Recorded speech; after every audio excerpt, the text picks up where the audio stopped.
Hey guys, it's Tim Miller from the Bulwark here with my partner in crime, Sam Stein, managing editor. Subscribe to the feed if you haven't already. We have possibly the most chilling actual news development of the transition, I would say. Not related to actually the nominations themselves, but actions of the nominees. I don't know. Would you agree with that, Sam? Yeah, I mean, because the nominees haven't really done. I mean, the nominees are more or less trying to privately encourage senators to vote for them, and this is not that.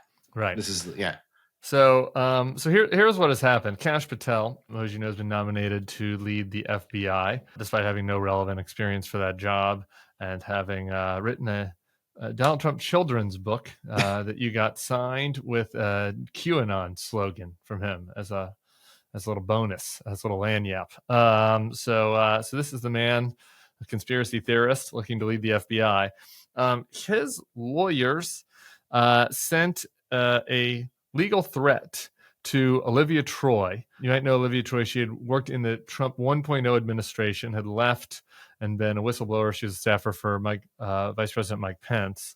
And she had been on MSNBC expressing her opposition to the Kash Patel nomination and relayed some stories, including one that's in, I believe, Mark Esper's book, which we've discussed on this podcast, about Kash Patel intervening in this situation in Niger where SEAL Team 6 is going to go in to exfil somebody, and Kash allegedly told a lie to the Defense Department about Nigeria approving airspace. Kash Patel is a delusional liar. Let me just be very clear about that. And he would lie about intelligence. He would lie about making things up on operations. I think Mark Esper has talked about that as well, where he put the lives of Navy SEALs at risk in an operation when it came to Nigeria. These are things that actually were happening in real time when he was in the role of CT coordinator in the White House. That's kind of the short of that. So I'm going to read from the letter unless you have any other intro forming thoughts here. That sets it up nicely. So this is from Patel's lawyer.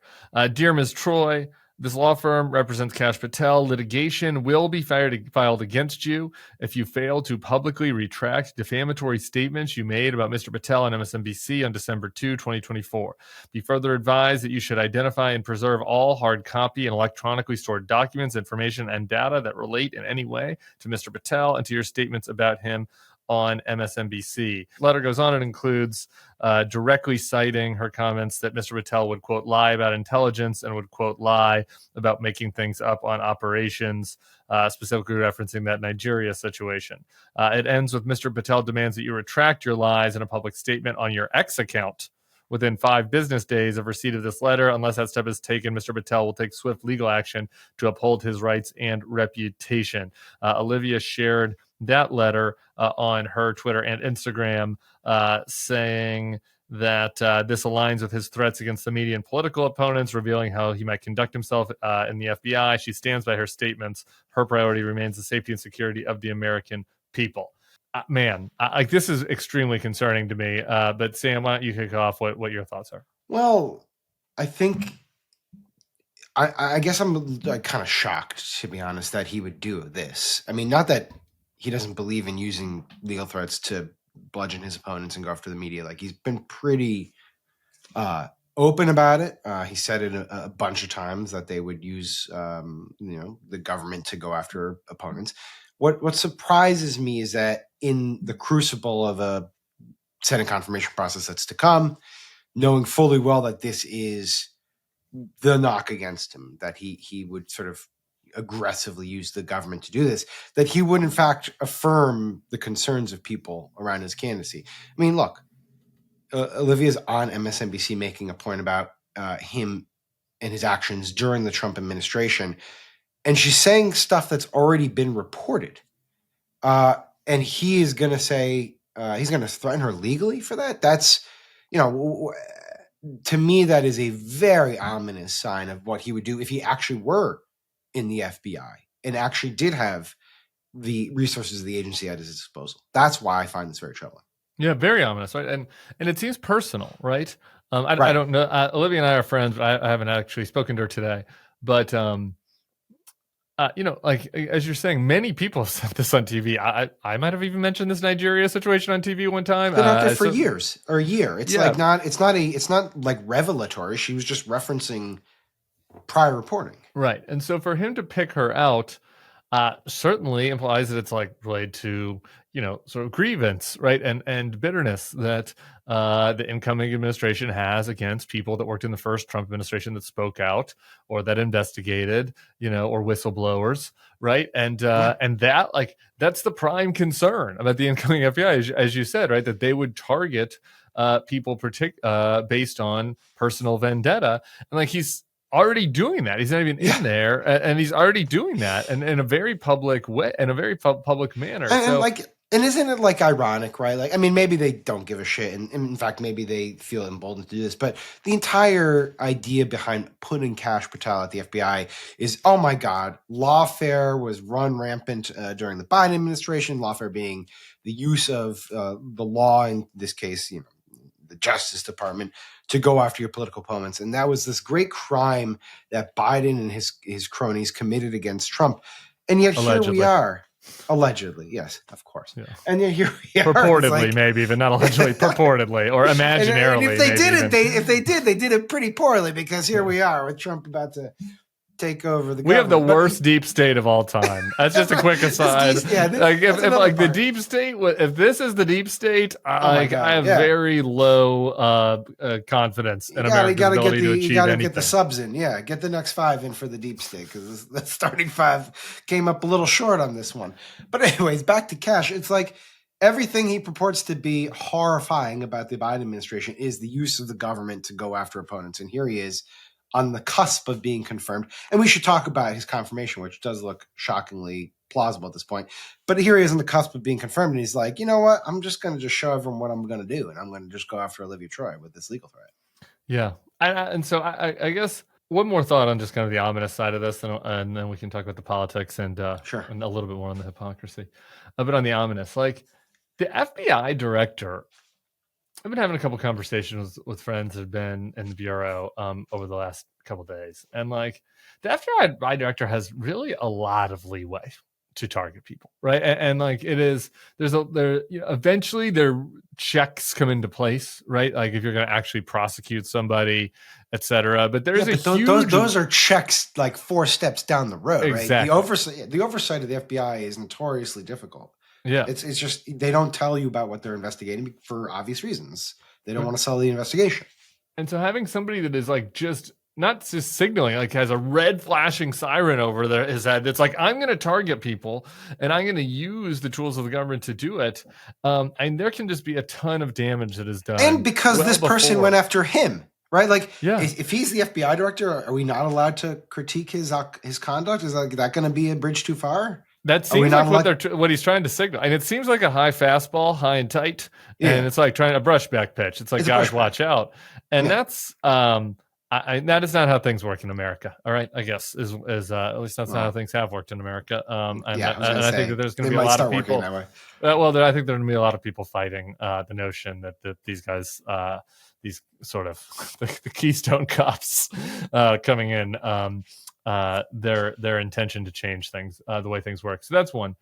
Before we get to the actual nomination, I just have to rant for a second also about the freedom of speech side of this. Like these fuckers, like it's the whole thing. I forget that you're talking. Your rant was about the weaponization of government. But Elon Musk's whole thing is like, oh, we need a free speech platform. We need the real town square, and Donald Trump is a big defender of free speech. And the libs want to cancel people and silence people, and not us. We just, want to let everybody post their racist memes in peace without having big tech overlords come after them.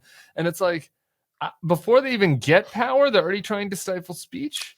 And where are the free? I guess I will put out this challenge over the next 48 hours. We'll monitor it and report back at the end of the week. I don't really expect anybody to, but will any of these purported free speech advocates say this is concerning, this is chilling, that like you would threaten somebody for their comments on MSNBC? No, come on. Look, I the answer to that, and it's like, but this has always been. We don't even have to pretend that they're serious about that. Well, in your home state right now, the governor, if I'm remembering correctly, is going after a professor from LSU who said something mildly critical of Trump supporters.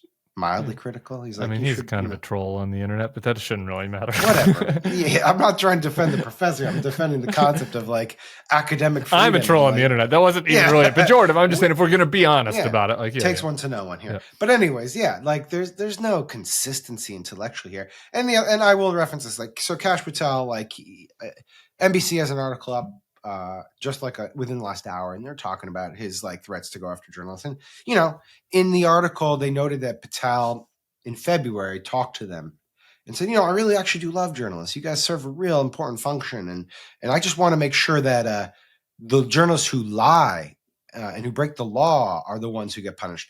And the thing is, he does not get to determine. Well, he might actually, but like, what is a lie to? It's like. That's the problem, is like, if you're going to police the reporting, then you aren't actually a proponent of free speech.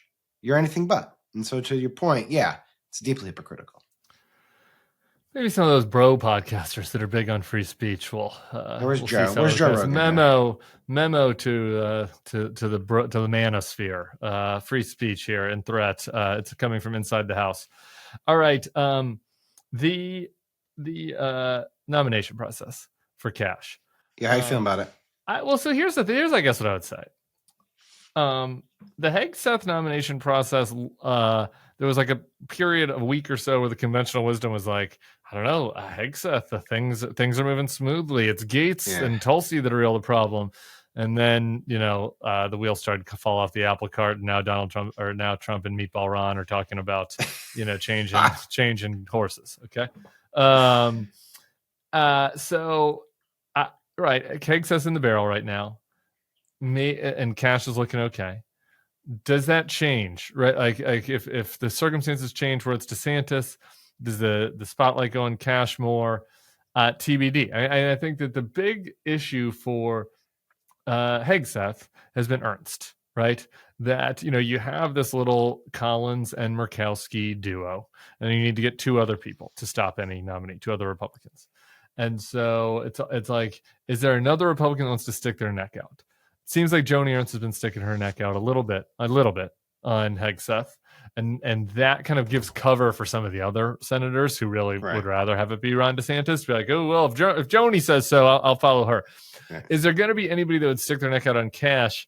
I just don't know who that would be. Is kind of why at this point I think it looks pretty good for him to make it through. But time, there's a lot of time between now and mid-January. Yeah, I agree with you. I think the thing that we have to remember with Gates is that no one ever actually had to stick their neck out. Like no one actually had to say, I'm voting against this guy. People were deeply troubled, and they were, had to look at the resume and let him defend himself. But it never got to the point where they're like, I oppose it. Did anyone actually say I oppose Matt Gaetz? I don't really recall a Republican actually saying it. No, Lisa Murkowski basically did, but yeah. Hegseth similarly, right? Like even Murkowski in this case is like, I'm troubled by it, but I'm going to let him come up here and talk about it. So these nominations do falter when you don't actually have to take a vote. It's before you get to that point. So we'll see what happens with Hegseth. I also believe that the other thing that's happened here, which we talked about when Gates went down, is, look, the spotlight turns to another person. And in this case, it was Hegseth. And if Hegseth were to go down tomorrow, I'm pretty sure the journalism spotlight would turn to Patel. And he has not been, he barely been vetted. I haven't read really much extensive coverage of him or anything of in regards to his plans for the FBI. And so you just don't know what you don't know. That being said, you listen to the remarks from these senators up on the Hill, like Burgess Everett was covering this for Semaphore. Some like remarkable statements. There's like, they're like, Trump's entitled to the FBI director that he wants. It's like, not really. Like, that's not, first of all, he picked Chris Wray. But secondly, like, that's not supposed to be how it works. Like that position is supposed to last past a presidency. So if the senators are in that mindset, if the senators are in that mindset, then I feel like, things look fairly good for Patel at this point. Very chilling, concerning update from Kash Patel here and our friend Olivia Troye. We'll be keeping you posted on all of that. Thank you, Sam Stein. Subscribe to the feed. Tell your friends. We'll be talking to you here soon. Later.